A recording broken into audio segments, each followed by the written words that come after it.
বন্ধু, তুমি কেমন আছো? আশা করছি তুমি অনেক ভালো আছো। আজকে আমরা আবার একটা মজার ধাঁধা ভিডিও নিয়ে চলে এলাম। বন্ধু, তোমার ধাঁধাটা কেমন লাগছে?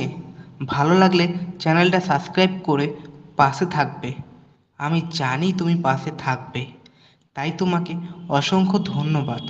ভিডিওটা ভালো লাগলে শেয়ার আর লাইক কমেন্ট করতে ভুলো না। দেখো, সাবস্ক্রাইব করতে টাকা লাগে না, লাগে তোমার ভালোবাসা। তাই ভালোবেসে চ্যানেলটা সাবস্ক্রাইব করে দাও। কমেন্ট করে জানাও ভিডিওটা তোমার কেমন লাগছে। যদি ধাঁধার উত্তরটা তোমার জানা থাকে তাহলে তুমি সেটা কমেন্টে জানিয়ে দাও। আর তোমার যদি কোনো প্রশ্ন থাকে তাহলে তুমি সেটা কমেন্টে করতে পারো। আমি তোমাকে তার উত্তরটা কমেন্টে জানিয়ে দেব। তোমার মনে হতে পারে আমি প্রতিদিন একই ভিডিও দিই। না, সেটা ভুল। আমি প্রতিদিন আলাদা আলাদা ভিডিও দিই, শুধু ভয়েসটা একই থাকে। তার কারণ এখানে প্রতিদিন এত গাড়ি চলে যে প্রতিদিন ভয়েস দেওয়া সম্ভব হয়ে ওঠে না। তাই চ্যানেলটা সাবস্ক্রাইব করে তুমি পাশে থাকো।